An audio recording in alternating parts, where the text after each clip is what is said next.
From a highly secure network of top secret locations across the Northern Hemisphere.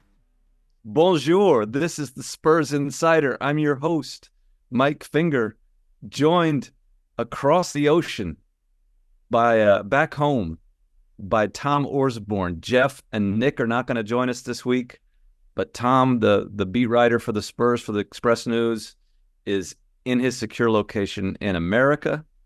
I am what I believe to be a secure, beautiful, secure location in the country of France. Tom, how are things going back in the US of A? Good. A lot of rain here in San Antonio, and everyone's a lot of buzz about the place you're at. Folks are watching intently. Wemby, of course, Team USA, and all the other exciting things over there in France. It's been an educational Olympics, Mike, for me. Is that right? Yes. Learned about Tahiti. Uh-huh. And its ties to France. I didn't know that. They're having the surfing, of course, in Tahiti. Learned about Dutch art. Yeah. And the Feast of Dionysus.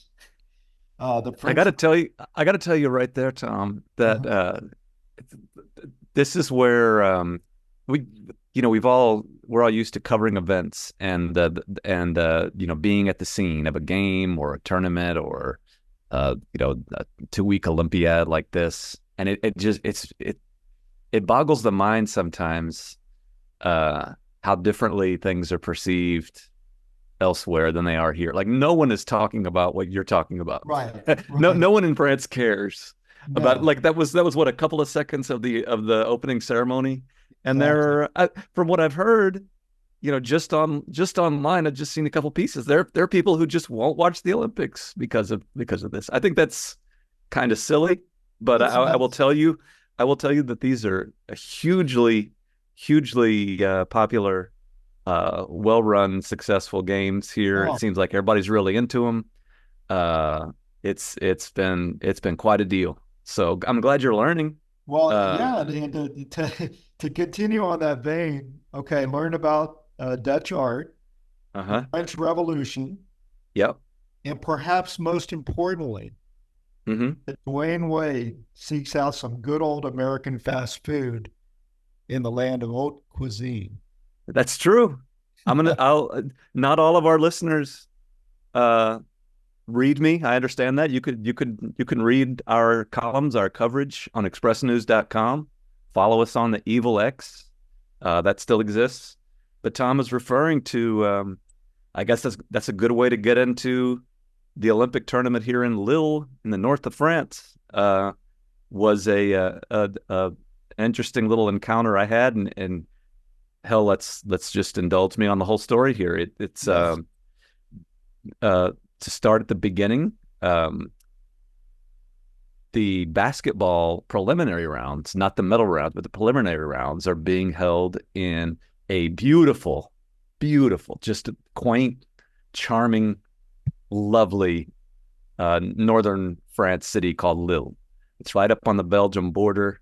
Been besieged many times over the years. That's what it's best known for over the centuries. It was sieged in World War II and sieged in World War I and sieged way back in all kinds of wars in the 16th and 17th century. That's basically the only times you've ever heard of Lille. But it's great. Old school 17th century Flemish architecture. It's about an hour high speed rail ride from the Paris. It's over 100 miles, but those trains move fast when they're working, and they generally do work. So my itinerary for this Olympics was I flew into Paris last week. Had a much easier go of it, even though I had a flight canceled by the Austin computer bug. Had a much easier go of it than 3 years ago in Tokyo for those Olympics, which were a colossally complicated undertaking to try to get into Japan during a pandemic. This was after I was in the air, went pretty smoothly. Had a night in Paris, a couple days in Paris before I decided to get on the train to Lille for 10 days here for the preliminary rounds, covering Victor Wembanyama, covering Team USA, men and women, all the basketball up here in Lille. And it turned out that it was fortuitous that I took that train on Thursday and not Friday, because overnight on Thursday there were some arson attacks. There are some people here in France, like people back home. There's not everything is universally popular here. There are people who have they want to protest. They don't want the Olympics here. I'm not going to comment on that one way or the other, but that's just what happened. And the French government officials said that there was a coordinated attack that set fire to some of the no one was hurt, but set fire to some of the rail systems around the country. And one of them that was affected was the rail way that I took to Lille. And so it was a huge it was hugely disruptive to rail service on Friday for people trying to get up here for the basketball tournament, and also people trying to go from here into Paris for the opening ceremony that night. And so I wandered down again through this charming burg of 200,000 people down to the train station, just thinking I'd talk to some people about what's going on, try to get a vibe for whether people are excited, not excited about having basketball here. Met some just great people from all walks of life. I know, Tom, specifically, you love train stations, and what a great train station here. Had a hard time communicating because my French is no bueno, and in fact, like, I think a lot of our listeners can relate. When you go to a foreign country, and that's not Mexico or Spain, the embarrassment that comes with, like, reflexively speaking Spanish when you try to speak the other language. It's very, I've done that many times this week, is when someone speaks French to me and to respond in Spanish. It's an embarrassing thing. But anyway, I'm getting sidetracked from the story here. Among the people that I talked to, one person in a Golden State Warriors t-shirt, who turned out to be a local and spoke English pretty well. There's not a lot of English speakers in Lille. It's not as much of a tourist town as Paris, so the English speakers are harder to find. But this one, he saw me talking to people, and he wanted to talk to me about basketball and asked if I was covering the games. And very, very nice guy. Excited about beating Steph Curry. He heard Steph Curry might be out and about in Lille, even though I didn't have the heart to tell him the Team USA wasn't there yet, but he had jerseys waiting to be signed for his son. Went on, and he said, "Hey, I want to show you something. I just met an NBA player," and this was Friday morning, and I knew that the men's team was down in Paris for the opening ceremony that night, so I was skeptical. I don't think you really met an NBA player. I didn't say this, but he said, I want to show you that I took a selfie with him, but I don't know who it is. and I said, okay, let me look. And he shows me the selfie. And I said, that's Dwayne Wade. He says, really? He just asked me where the KFC is. Yeah. And again, the journalistic instinct there is, well, this is a great story, but I gotta verify. I sure does look like Dwayne Wade, but in the era of AI and the fake Google pictures and all this type of stuff, where you see commercials that teach you how to make fake photos on the new phones. It's ridiculous. So I thought, well, I finished talking to him. He gave me a good interview. Ended up getting a good story out of the whole vibe down there. But I said, well, where is the KFC? And he pointed me in that direction. So I bid him adieu, and I went over just to make sure. I wonder if Dwayne Wade really did go to the KFC. And as I approached the KFC, out walks Dwayne Wade. Unbelievable. And we talked for a little bit. I tell him the story about the guy in the local in the Golden State shirt who insisted who first of all took a selfie with him and didn't know who he was, and Dwayne Wade found that amusing. Secondly, I asked him, did he really did you really ask him directions to the KFC? And he said, true story. Yep. I asked him how the KFC was. He said it hit the spot. So Dwayne is in town, as our listeners probably know, doing the NBC TV broadcast. So that's why he was here. Yeah, he's been fun to listen to. Yeah.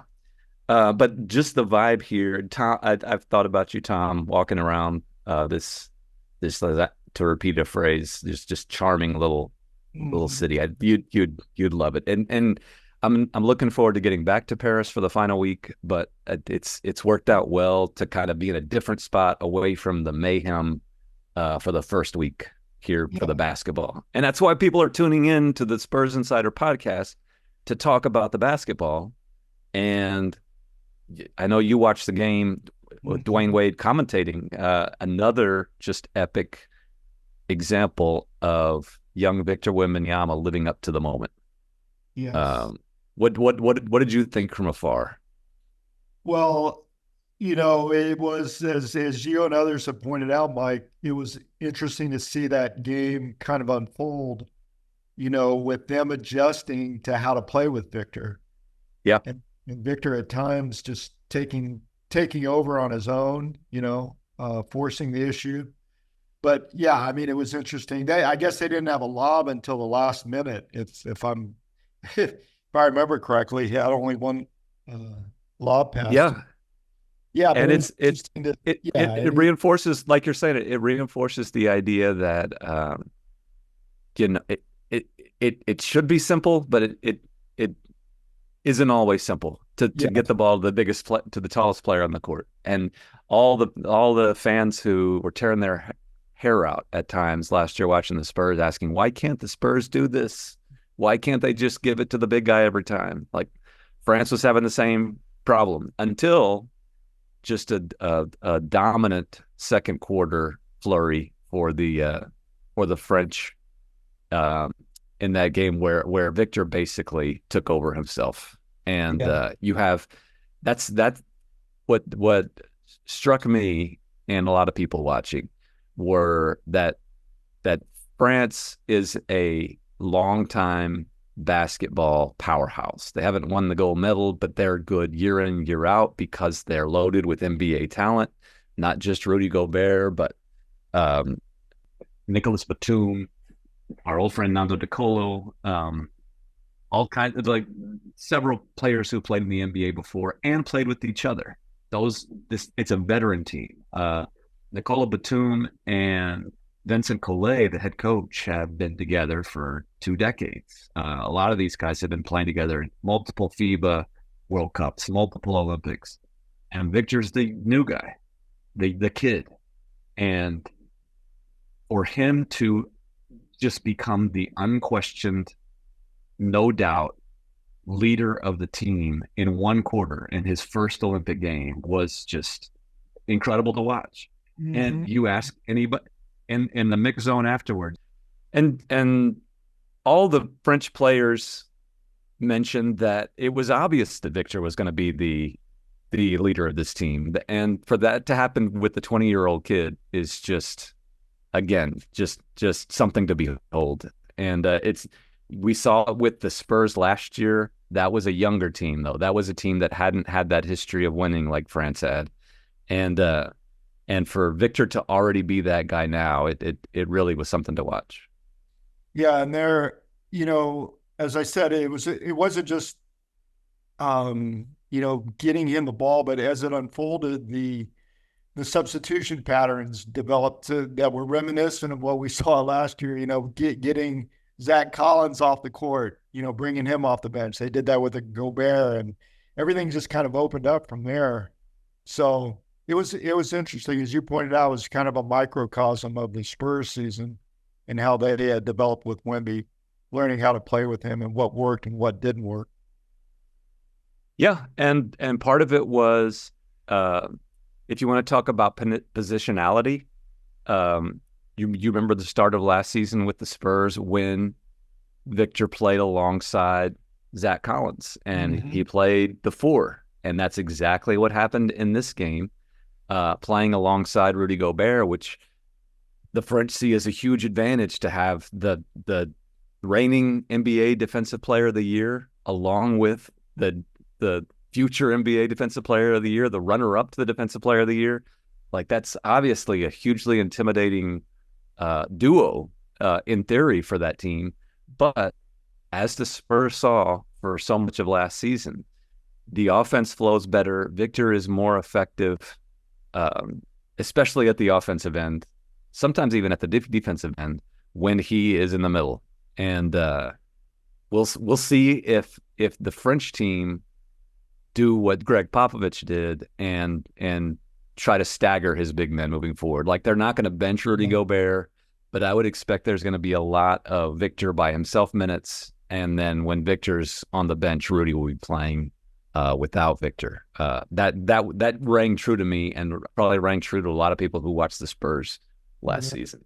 Their ball movement was so much better after they made that switch. But yeah, you watch that game, and I watched some of Canada. Of course, there's the talent is incredible now.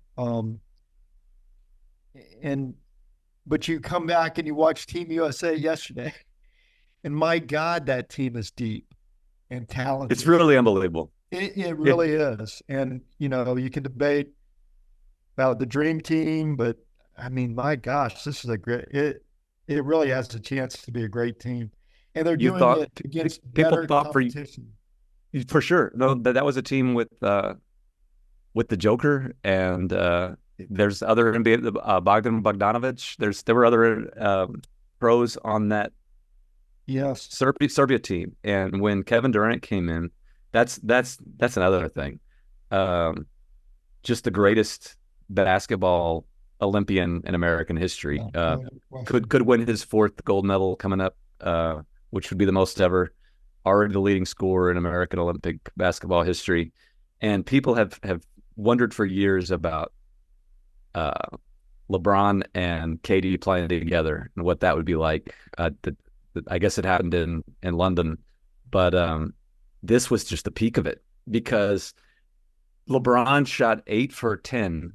He was 8 for 9 for most of the night, was all over the court, assists, rebounds, steals, defense, just all over the place. And he was almost completely overshadowed by Kevin Durant. And how do you compete with that if you're any other team in this tournament? This isn't to say that the Team USA, I almost said the Spurs there, talking about the home team, but this isn't to say that Team USA is indestructible, or that they can't be beaten. Yeah, they survived some scares in the exhibition part of the schedule.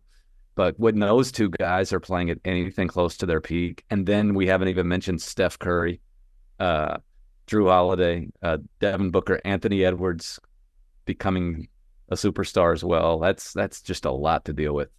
And I'm looking forward to, hopefully we will see either in the semifinals or in the gold medal match, Team USA against Victor, because I think that's what would just be the marquee game that everybody wants to see. It's got to be. Canada's got a really good team. They do. That's going to be interesting. Canada probably, if you just look at the odds, if you just look at the stats and take emotion out of it, Canada's probably got a better chance than France does. Yeah. They're probably deeper in NBA talent, but the home team, the next budding superstar, you want to see Victor get that chance to play Team USA. Maybe Team USA could play both France and Canada. That would be cool. And just back to their depth, they don't play Jason Tatum. Yeah. And Steve Kerr had mentioned after the game, and then we talked to him again this morning. Explained it well. He said, I might be crazy for doing this. Like, it seems ludicrous. He's a first team All NBA player, one of the best players in the world. And of course I should have played him, but you don't want to play 12 guys. Like 10 is about the maximum rotation that you can play in a game like that, to keep everybody involved. And just to compare, I've thought a lot this week about the 2021 Olympics in Japan, where Greg Popovich nearly died just out of the stress of it all. And the Team USA lost that first week to France in the preliminary in the group stage, and it just looked like a disaster. But on that team, the 11th and 12th players, the guys who didn't play, were Keldon Johnson and JaVale McGee. Like, just not exactly who you think of. Fine, good guys, fine NBA role players, but not superstars. And really it was Kevin Durant and company in that Japan Olympiad. Drew Holiday kind of saved him, but Damian Lillard didn't play well. You did not have Steph. You did not have LeBron. You did not have Anthony Davis. This team is so much different. It's so much deeper. The 11th and 12th guys for Team USA in the first game, the guys who did not play, were Jason Tatum, the reigning All-NBA player, NBA champion, MVP of the NBA Pop Finals, and Tyrese Haliburton. Yes. By the way, I found this interesting. Tyrese Haliburton is behind our old friend Derek White in the Team USA rotation, and Derek White played a great first game, doing Derek White things. Well, we've known about him for years. Exactly. Steals, making things happen, moving the ball. That's what they need. That was fun to watch. At that point too, when he put White in and also Holiday, but then you've got Tatum there sitting on the bench, and you're wondering what's going through his mind, seeing his teammates out there from the Celtics. But that's the interesting thing about the Olympics, the egos and how you balance them and the coaching that goes into it. And I think you couldn't have a better coach right now to handle that than Steve Kerr. He said he's definitely going to get Tatum in the next game, which is important, and just to make everybody feel involved. But you're right. Like the managing of the egos is the whole key to coaching Team USA at a time like this. And like he's good at it. And God, you're right. What must be going through Jason Tatum's mind as he watches that unfold that way? I'm sure he didn't love it. No, but the Olympics are a different beast. That brings me to something about just the idea these guys aren't getting paid to be there. They all have their sponsorship money. They're staying in very nice places, nice to spend a few weeks in France. But a difference between their NBA job and their Olympic job is they're not contractually obligated to talk to us. So like Team USA does a really good job of making everybody available, but Nikola Jokic, no comment yesterday. He says he walks through the zone and says, "Sorry guys, no media, thank you." Very pleasant. Giannis didn't talk. Which it's all fine. That no one cares about what media people think, but it's a different beast. The NBA season and the Olympic season, they're kind of on their own with their national federations. And one thing that stays consistent, though, is that Victor Wembanyama does his thing. Of course, like he was going to talk, of course. And he entertained in French. He entertained in English. Was very pleasant, as always, very insightful. Loved to see us. It's fun to see. Tom, you can speak to this. You go cover Victor Wembanyama in a new place, whether it's Sacramento or Charlotte or Minnesota or wherever. And it's fun to see him kind of win people over, both on the court and off the court. And that's happening again here during these Olympics. Like the people who've never watched or haven't watched a lot of NBA basketball watch him and are just blown away by what he does. People who've never interviewed him are blown away by how he conducts himself. It's really cool. I can imagine the pressure too that he's feeling, my gosh, to be how he is. But, he had pressure going in, but now, France is off to a pretty good start. They Hmm. win rugby, which was a big deal. That's a big deal in France. And they won it in a really exciting manner. The swimmer last night, Marchand, Yeah. he wins an Leon. impressive. I mean, really, they've won some other golds. So it's kind of mounting that Hmm. he wants to follow suit. Um, Another factor in that, I Faces a think, is formidable road to get that gold medal. But right. it's going to be interesting to see how he handles all that. He did not, because we're so far away in Lille. He did not take part in the opening ceremony the night before. Mm-hmm. So I wonder if that played into it. He sort of talked about how that Saturday opener was his opening ceremony and he liked it a lot better. But he's sitting in his room waiting the night before, watching all that, and I wonder if he could have been looser if he would have been if he would have gone to the ceremony. Who knows?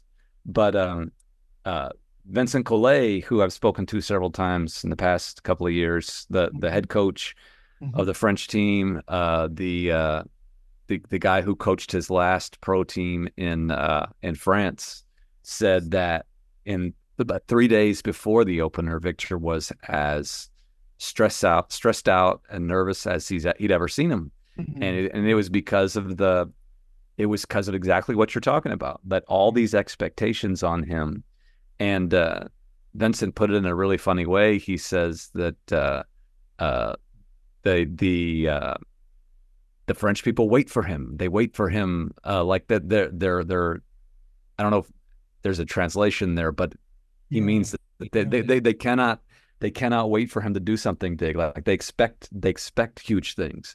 And he said people who know basketball really well know that he's 20 years old and that obviously he has learning to do. But he said people who follow sports and like sports and watch basketball but don't know basketball that well, they think he's the next Michael Jordan, or they think that he is Michael Jordan, which was just a great way to put it. And that's what they do think. They think he is the best player in the world, and that he can win every tournament that he enters.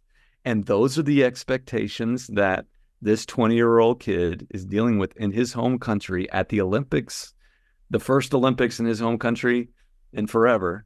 And they expect him to win the gold. And it's how he deals with that and then responds the way he responded on Saturday. It's something else, man. Interesting that it's the second Olympics in a row where Spur is central to that kind of pressure. Yes. Pressure on Pop was immense, and now Yes.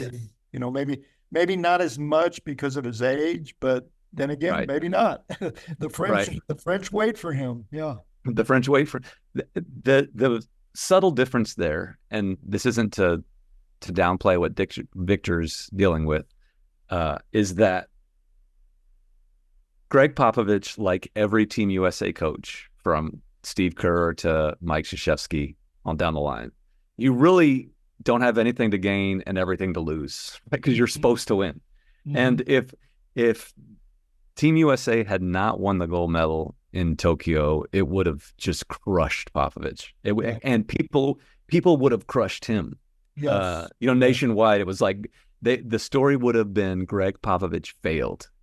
And if there's a saving grace to what Victor is experiencing now, is I don't think that the story, if he doesn't win a gold medal, in fact, I know it won't be. It won't be Victor failed. It will be disappointment. Yeah. But I mean, you lose to Kevin Durant and LeBron James and Steph Curry. Like that's not failure. But there is that similar just onslaught of expectation and pressure that I'm sure he's feeling every day. So, Mike, that'll be fun. I was watching the game, Wemby versus Brazil, the Wembys versus Brazil, and they did a quick scan of the crowd, and it's no surprise that if this is correct, it'd be no surprise. But I thought I saw R.C. Buford. He's not. No, you didn't. Oh, okay. Then it's his doppelganger. It was really. I can But divulge that the Spurs did have a very yeah, small yeah. I'm traveling wondering who's party there. I in know. Lille. Yeah, who's there to support Victor and Well, okay, that's a good question, Tom, and I can answer it. Mhm. Um, I knew you could. the the uh, the Spurs very much want to give the French team Mm. and Victor's people in France the same courtesy Mhm. that the French team gives the Spurs, in that they don't want to get involved. They don't want to interject. They don't want to handle things. The Spurs are saying, this is your thing. We're not going to be so presumptuous as to have our people there in the locker room to organize interviews, to do his schedule, to get like in his training sessions, that kind of stuff. No, that would be insulting. The same way the Yes. Spurs wouldn't want the French to do that with the Spurs. Oh, So of course. so what they've chosen to do is there were a couple of people uh, from the front office, from the Spurs staff, in the stands at Pierre Mauroy Stadium at the first game, and they'll be there for the little games. Brian Wright was one of them, Hmm. and then there will be a second contingent during the Paris games, and I I won't divulge the names, but I will say that I believe that the Paris contingent will include bigger names, and you might guess as to the type of Spurs executives slash presidents slash whoever who might enjoy the city of Paris and all it has to offer. But Right. I would not. I'm not going to definitively say they'll be there, but I would not be surprised at all to see the RC Greg Popovich types Yeah. around in Paris to support their player as basically a fan, Yeah. not to offer any coaching, not to offer any guidance, just to kind of support him. And I think that's a cool way to approach it. Right. Right. But no, whoever that was in Lille, as far as I know, that was not R.C. Buford. Okay. Maybe R.C. Buford's French cousin. Yes. Yes. Well. I did get what I thought you were going to ask me about famous people on the stands, the same way Oh. that an Australian Uh-huh. reporter who came Yeah. up to me yesterday and said, "Are you American?" I'm not going to do the Australian accent, but are you American? And I said, Right. "Yes." He says, "Well, I'm sorry to bother you, but my editor's calling me and wants to know, do you know where Tom Cruise is?" And I guess that's the way we're perceived abroad, but all Yes. Americans know where Tom Cruise is. Yeah. I said I'll text him and ask, but I don't think he's here. And he was in I think he was Yeah. at gymnastics watching Simone Biles, which is more than 100 miles away. So Yeah. Tom Cruise did not make it yesterday. NBC as their go-to celebrities. They're all promoting something. Uh-huh. So we've seen a lot of Tom Cruise. But Yeah. for you, Mike Finger, Uh-huh. after Japan, this must be just it's night and day, right? I mean, It is. and I hope This is the first you're true. able to get away a little bit from the sports and just soak Yes. up the culture. Yes, you did the Olympics way back in Atlanta, right? Or no, was it Korea, South Korea? 1988 in Korea. 1988, South Korea. When John Thompson botched the personnel makeup. Uh-huh. See, that proves the point. John Thompson's still known for botching it. Yes. It was a defensive heavy lineup. Uh-huh. They left Steve Kerr off. They needed Steve Kerr shooting. Mm-hmm. And they lost to the Russians, to the elder Sabonis, who was one of the greats, all-time great international players. But yeah, I was, in that experience, there's a lot of the sports, even after all these years, a lot of the events that I was able to go to, and I was able to go to some that I didn't have to cover, which is really cool. Yeah. Boxing and swimming. But just being in that atmosphere and just being able to soak up the culture, the food, right. That was such a thrill. And I'm just glad that you're able to do that now after not getting to experience that in Japan. I'm really glad. I tell people about the Japan Olympics. I'm glad that I did it. I'll remember it forever. There was a lot of things that were cool about it, but it wasn't really covering the Olympics the way you did in South Korea, the way most people get a chance to go to the Olympics and experience everything that comes with the city, and just having, like you hear it all the time, fans in the stands, just the excitement and at all the venues. I was able to, like, in Japan, basically we were quarantined to our hotel room and the venues, and that's it. And you had to take a bus from place to place. You couldn't just stroll the streets. It really wasn't the true experience. So doing that, being able to do that here, a little bit in Paris, a little bit here in Lille, which is great. I feel really, really fortunate. I thank you for pointing that out. I'm glad I'm able to do it. I'll be able to get back. The downside of Lille is it's only basketball here this week, so I'm not able to like go by the other venues and check out the beach volleyball and the fencing and stuff like that. I did some of that in Japan last time, but when I get back to Paris next week, that will allow me to go. I'm looking forward to watching a boxer from Laredo compete. The first Olympian in Laredo history is a contender there in the Jennifer Lozano, I think is her name. She's like seeded, and that could be cool. If she makes the finals, the early part of her competition is at something called the North Paris Arena, which is kind of a typical sports place. But if she makes the finals, they do it at Roland Garros at the tennis court, which would really be cool to see that there. Cool. Yeah. And that's what a lot of these venues. Paris has done a really good job of. You hear about it. Rio is the example of them building all these facilities just for the Olympics themselves, and then they become wasted. Like you can't do anything with them. Like they sit empty for decades afterwards. Paris is really integrating the games into what they have, and they're building these temporary things like that beach volleyball place that I'm sure you've seen on TV right there next to the Eiffel Tower, and they're doing like equestrian and in these historic castles. It's just incredible. That equestrian course is stunningly beautiful. It's really neat. Yeah. And I won't get to all of them, but I'll get to some of them. But what basketball is my focus. Wemby. That's why people are listening to this podcast. But it'll be cool to see all the other stuff too. How else have things been back in the States, Tom? Good. We're happy to hear this morning. Yes. That Sean Elliott is okay.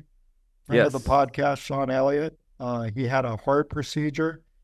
Nothing life-threatening, but it could have been, if his Apple Watch detected an AFib situation. He underwent a procedure. He's recovering nicely. So we're all happy to hear that. Yes. Thank goodness for that. I mean, and I think we can report that his broadcast partner, another good friend of the podcast, Bill Lant, is doing well this summer. They both had their medical procedures, but hope to see both Bill and Sean back on the sidelines at the press table courtside again for another season of Spurs basketball next year, because it wouldn't be the same without either one of those guys. No.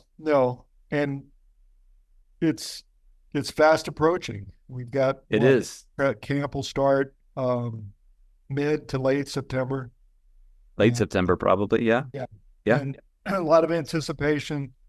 Again, to me, you watch Wemby, you see what he's doing. He's doing it with the Spurs last year. He's doing it now with Les Bleus. Les Blues, Le Blues, yeah. Doing it now without a point guard that can just and set him up and take advantage of this uniquely skilled alien. And he's going to have that next year. He's going to have that signing really adds so much excitement about next season. The joke here is that the French national team needs to quickly sign Cliff Paul, the guy in the State Farm with the commercials with the mustache. Like he's actually French. I think Cliff Paul is French. They could sign him up for the USA game. The Frenchmen might have a better chance because they definitely are missing, much like the Spurs last year, that distributor, that point guard, the playmaker to make things happen. And the French, do Olympic rules allow for a late trade? They could pick up Halliburton. That would be. I'm sure USA doesn't need him. I'm sure he's got some. Yeah. Maybe some French blood there somewhere. I'm sure the standards on that are very, very lax. Yeah. I mean, there's a kid playing for Greece who's from the Houston area, Thomas Walkup. He played at Stephen F. Austin, I think. I didn't get a chance to grab him yesterday when they played the other day to ask him about that, but I don't think that he grew up in Greece. In fact, I know he's from Pasadena, Texas.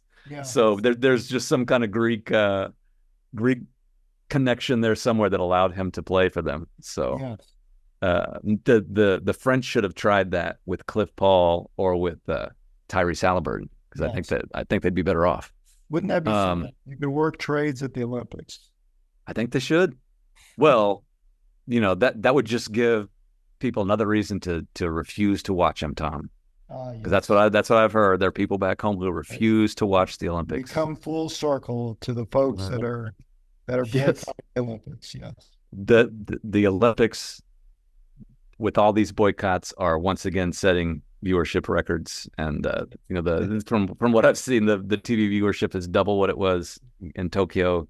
People are watching in huge numbers. They care. Don't let the haters bring you down. Don't let a few people who don't want to see what you like. If people don't yuck in someone else's yum, don't have your yum distracted by someone else's yuck. If you enjoy watching the Olympics, keep on enjoying it. Tom's laughing because he can tell we're winding down here. But if you enjoy whatever you enjoy, like that, just because someone doesn't like it, that ain't your problem. Just keep on keeping on. Take care of each other, and au revoir. And keep it real. Bon chance. That's the French phrase I picked up last year from some of our French colleagues. Bon chance means good luck. Good luck, Mike. Thank you. My sign off got waylaid there, but I'll do it again. And instead of take care of each other and keep it real, I'll just say au revoir.